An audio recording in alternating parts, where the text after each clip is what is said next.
I'm Rob Licuria, Senior Editor at Gold Derby, here with comedian Amer, co-creator and star of the new Netflix comedy Mo. Mo, I love this show. I've been laughing at it and kind of going along for the ride. And then I was recently reading an interview that you did with CNN, and you said this show is about belonging and identity, which is so universal. I totally agree with that. So how challenging was it, though, to do those things justice, but also make the show as funny as it is? Yeah, that's a really good question. Well, I mean, about the belonging, it's been my whole life, right? It's been my experience, migrating from Kuwait to Houston, and assimilating and understanding, the East versus West and two worlds colliding, the social climates and what have you. So that was easy to pull from. It was just about like reaching in and which story do we tell? It's not very, very difficult to tap into that for ourselves, for myself and for the series. So I found it really easy. What's the second part of the question? You said we're doing stuff that's really important to heaps of people, but you're also really still quite funny. This is not like some, like down and out tale. It's funny. Yeah, it has to be, right? Like you catch yourself when you're in really serious situations, you catch yourself joking. Right? It's kind of like it's a natural stress reliever, right? Yeah. So it's one of those things that just comes with the territory. Once you're involved in something that's so serious and every day it's like, we're going to stay or we're going to leave, where are you going to go, what are you going to do? It just becomes this like natural part of my life where you find these jokes. I mean, when I went to refugee camps, man, some of the most funny people on earth, honestly, some of the best storytellers. And so your imagination, you have to really tap into that once you're confined to whether it's an actual physical space or a mindset or legally, if you're confined legally to like a certain document, that's all you can do. You can only go here, you can only go there. You make the best of what you can. So, working minimally is something that's part of who I am. Like I could open up a fridge and make the best dinner for you that evening with just a few ingredients, and that comes from having to always be creative with very little that you have. Yeah, that's critical and key to understanding the show. When we first encounter Mo, the character, he's speaking really good Spanish. He seems to be blending in as an immigrant in a very diverse city like Houston. And I love how that plays on some of your earlier comedy, because you've joked quite a lot about being mistaken for a Latino. You're really good at those accents. And that choose your own minority mentality that some people may have in the US, I found that fascinating. As you make a slight commentary on that in the show as well. So, what's the intention behind that? Is it about not pigeonholing your culture as something in particular, or where are you trying to get to on that? On the being bilingual, trilingual? Yeah, and just like people just assume that you're probably from Mexico when you're in out and about in Houston. I think that's part of like showing how global, Arabs are or Latinos are. It's how easily we can cross into each other's cultures. And I believe in episode 5, when I wake up and Maria's making me breakfast and I start going off on that tirade of like, hey, we're really close. If we did a cheek swab on you, we freestyled that scene. I'm like, hey, just roll. I know what I want to say, because I've been thinking about it forever, right? It's been my whole life. So just seeing like how much we actually roll into each other. And when you think of the Arab world, unfortunately, there's these like stereotypes in the forefront of people's minds, when in fact that we're innovators. Algebra came from there, architecture, some arches. There's so many things that we've contributed to the world. Then it's an ancient language, ancient tradition. Storytelling is part of where we come from. Poetry. So it's just like really important to just, plant these seeds throughout the season just to show that how much we have to offer. And also, like, we are global people. Like, we're all over the world. You go to South America, Mexico, all throughout Europe. North Africans and people from the Middle East are a big part of that. And a lot of the language comes from Arabic. So that was like the idea behind it. And the fact that I am trilingual, 100% conversational in Spanish, and my grammar here and there needs some work. But if I spent a couple of weeks in Mexico, you wouldn't be able to tell the difference. And when I was on vacation there many years ago, because it's been a while since I had a vacation, but it's one of those things where I was walking around and speaking Spanish, and people had no idea, Mexicanos. They were like, okay, maybe you're not from here, this area, but where are you from? Like, what part of Mexico you come from? What part of like South America you come from? And I would tell them, I'm like, no, I'm Palestinian background. They're like, whoa, un guerra acá. They're always saying like, there's a war there, right? You know, they just get so surprised. So it's one of those things. It's just like I grew up with. It's part of it. We have, you know, people from different backgrounds and cultures. Like we get along. Like even like Nick, Toby Nwigwe, who plays Nick in my show, he's Nigerian background, but he and I like bond like crazy because we always talk about like that's the most immigrant thing I've ever seen you do. Yeah, that's the most, you know, it's the most thing I've ever seen you do. Like it's just one of those things that we constantly talk about and laugh about with each other, like what his mom did or what my mom did, what we do personally. So there's a lot in common, and it's become like a global world. It's not you go to one side of the earth to the next. It's the same, man. People are talking about pretty much the same stuff, just dealing with different stuff, different subjects locally. That's right. You know, I obviously know you from your comedy, and also, you know, you played the diner owner on Ramy. So I was already familiar with you. And then I didn't actually realize until a few weeks ago that you and Ramy got together to create Mo. So I'm just curious how did that organically happen? You know Ramy quite well. You decide to do something together. Netflix gets involved, and the rest is history. Yeah, basically. So I had written this flashback, which you see in episode 7, which initially was intended to be at the top of episode 1 of the pilot. And I wrote that in like December of 2014. I shared that with Ramy. Ramy was very much going to like, hey man, let's do a show for you. And I was like, no, I want to do my special first.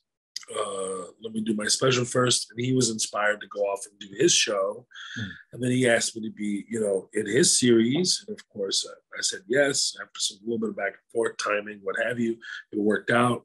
And then it was like, hey man, let's make your show. Like now people have seen you act.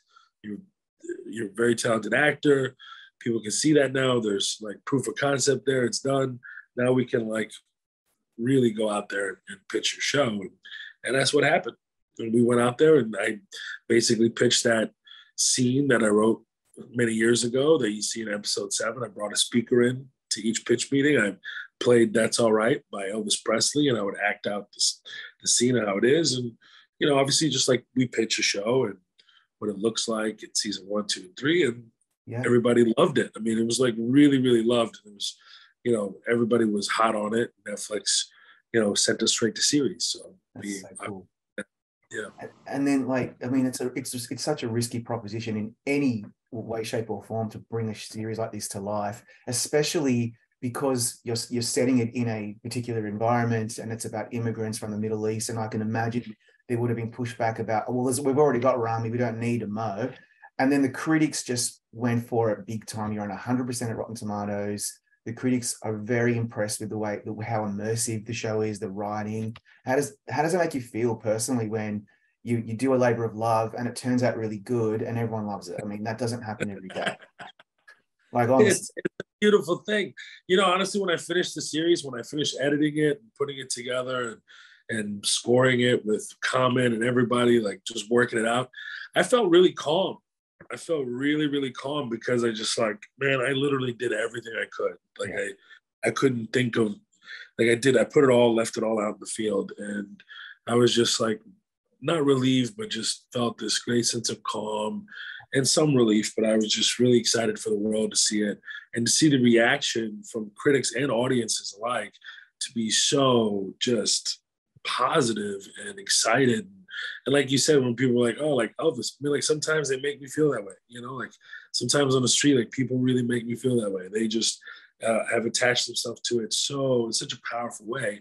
And from Ramy and Mo, they're entirely different shows. Yeah. They're entirely shows. One is like an Egyptian playing an Egyptian life in America. One is a very serious Palestinian topic living in the South and dealing with immigration asylees. So refugee process are 2 entirely different shows. So, and to say like, oh, do we have room for this because we have one show on television? One. It's an absurd thing to say, right? So it's like, how many shows you have about X culture, white people or black people? It's like, it's so many. Even black people are still struggling to put out, amount of shows that would be put them in a positive light or tell real grounded stories. So it's kind of ridiculous knowing what Hollywood's put out over the last 75 years and the way Arabs been stereotypes in film and television. Now you have a really grounded show where it's being really balanced all the way throughout. And you put something out like that and people love it. I'm overjoyed. I feel grateful. I have a lot of gratitude to both the critics and the fans. I'm just really, really proud of it. It just makes me so happy, bro. It makes me so happy. And when you ask me about season 2, I'm like, we won. It's like people are waiting. People are waiting. People are dying for it. So just like, I'm very excited that everybody loves it. That's the most important part. It's like, I did my job, did it very well at a really high level. Feel very proud of it. Excited to dig in into whatever's coming up. We'll just have to wait and see. I don't wait and see. I'm touring. You're touring now, yeah. That's right. I'm touring. You gotta constantly hustle, just like the character, right? Now, as a comedian, I love to ask this question with people who are in comedy, because you don't shy away from making jokes about things that maybe people are uncomfortable with, which is awesome, like religion and terrorism and politics. But I just wonder if you ever get any pushback about that, and do you think that comedy, it's no holds barred, you can joke about anything? Yeah, I joke about anything that I feel that I'm knowledgeable about and it's important to me. I come from a place of knowledge first and then bring it out versus, just talking about it because it's what's in the zeitgeist. That's not what I do. And I'm very personal with everything I do. If you see the first 2 specials in the series, you can tell it's like really grounded in stuff that I know and I'm knowledgeable about. So comedy is a great platform to discuss, very serious topics while also laughing at them at the same time. And it's all about the matter of intention and what you're trying to put out there into the world. To me, it's always like, it's been a source of like unification for me because it's always been like, where do I belong? Where do I come from? What's your background? Where are you at? Oh, so you're Palestinian. Oh, wait, you're from Texas, but you're not. Wait, you're born in Kuwait, so you're Kuwaiti. Like, no, I'm not.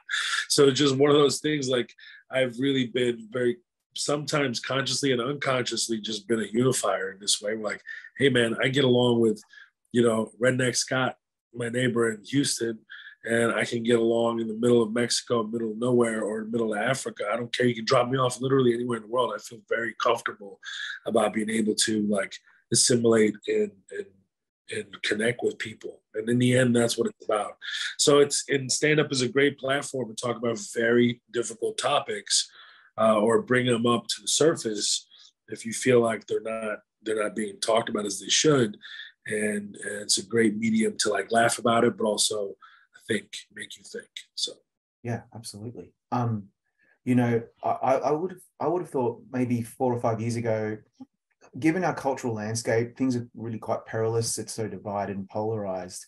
At the moment, the flavor of the month for certain parts of the country to attack, the LGBTQ community, and not necessarily the Islamic community, but a while ago it really was. And I just wonder if that affected your comedy back in the day before Mo even started. This all sense of it that you're under attack. Yeah, all of it is, like my God, in New Zealand, it was live streamed the cold-blooded murder of 50 innocent people. Like, what are we doing? Like, and this is like brushed on the rug and like it's nothing. Like, what are you talking about? Or what happens to innocent people in Uvalde? They're kids in elementary schools. It's just people are. I think the world is just in need of something that's real. And like in need of talking about something that's really, really positive. And that's why I go back to the unifier, it's about time to talk about things that we all have in common rather about the differences that we have. I don't care what you identify as, what pronouns you want to be reflected. I don't care I really don't. I don't. When I was asked you should really think about having a diverse room and diverse this, I'm like, wait, hold on a second. You want me to fix you? Like I'm Palestinian. Hold on a second. You want me to fix you? This is crazy. Like, number one. Number two is that whoever's best qualified for the job I want to work with. That's it. Like I really, really genuinely could care less where you come from, your sexual orientation, your thought, like I don't care. It's all about focusing on the job and what we need to get done for the greater good. To me, it's like being a unifier and is very important to me, like showing the commonalities that we have with each other versus the differences. And then even within the differences, we should laugh about it so we become closer together. Yeah. So we can understand each other. And that's really, really important to me. Really important. So the show is about somebody from the Middle East, right? But it's not, that's just the setting. I just feel like this could have been any kind of refugee, and it could have even been more extended to people from other parts of the world, right? So this is what I was getting at. One of the really universal themes that I think you really touch on beautifully is the relationship between Mo and father figure and father. And that fatherly element is very, very important in the Middle East. I know all of my friends who are from that background talk about that often. Why did you decide that that was important for the show? And have you received much feedback about it? Well, it's the parents, right? Parents are really important, not just the father. The father just happened to be, I lost my dad when I was 14 years old. And pretty much everything in the show about my dad is very accurate in my real life. Those are things that he went through. It was like, with the special Muhammad in Texas, the way it ended was not on purpose, like the encore that I did, and then the story with the documentary footage and dedicating the special to my father was really, really just coincidence. It just, by luck, I stumbled on the footage. I found it, all came together. And that was right before I started filming the series. So we thought it was just like to dig deeper into his pain while also like trying to take care of his family that's alive, his mom, his brother, and his touchstone, which is his father.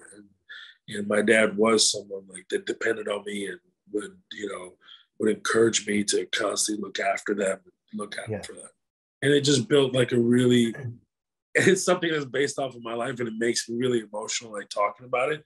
It was such a beautiful thing to like not only tip the hat and show my appreciation for what my dad is and what happened with that, and kind of understanding even while I was filming it in that confessional booth, I realized I didn't even mourn that in my real life while I was filming that, and just had a real breakdown. Wow. When I was shooting that scene. So it's just something that everybody can relate to on a really deep level. Like it's hyper real. It's so hyper real that I couldn't resist like trying it and seeing what it could do for the show and for the people viewing the show. And it could create some kind of healing for everyone that has potentially dealt with something similar. And I'm sure everybody has, like everyone has either lost either a parent or somebody really close to them that they wished they changed something or did something. Everyone lives with that. So it's just like a really painful yet important yet symbolic and appreciation to those that try to take care of us, look after us, and are no longer with us. Yeah, I must say it really elevates the show. The show's super funny. I love the insight about the life of a refugee, a stateless man, but that family element, that got me. And so I feel I hear that a lot from fans. So, I mean, that's awesome. So my final question is kind of slightly cliche, but I'm interested to hear what you have to say, because I want to get to a point where I interview you and the stuff about you're representing a culture doesn't come up. It's not a talking point anymore. Who cares? Like, yes, that's the setting of the show, but let's not talk about that. Let's talk about something more important, perhaps. Yeah. I just wonder, how do you feel about that? What's it going to take for us to get to that point where we're not saying this is a show about Muslims? Like, you know what I mean? It's so frustrating. I'm waiting for it. And, my friends were like, bro, I was looking at all the interviews. They're so serious. That must be really draining. I know. But it's the nature of the subject matter too, right? And it's like, it's about Texas. The show, Houston is a character in the show just as much as anybody else, any singular person, any singular character within the series itself. Everyone is so specifically unique in each side, from Rich, the strip club owner, which is one of my favorites, to Buddy, who owns the olive farm, to Jose working at the phone shop. Like, everyone is really, really unique and fun characters in itself. Or, my brother-in-law, who's Canadian. It's just like everyone is just so fun and different in the show. And it's about, displaying such a wide range of characters and cultural backgrounds, but it seems like it always gets narrowed down to this few things. And it's definitely the heartbeat of the show. It's the vehicle of all these topics. But, you know, I don't know when we're going to get there. I hope sooner than later. I mean, I just played a guy named Pete in a movie. So that took me about 25 years to get there, right? To play a guy named Pete, where it was before, like, it was always like, hey, you want terrorist role A or B or C? I was like, how about D? None of the above. I'm going to keep touring, doing this stand-up, and keep writing this series of movies that I have in my back pocket. And whenever the world is ready, they'll see it. I'll look forward to that day, Mo. Thank you so much for your time. Congrats on an amazing show. I appreciate you, Robert.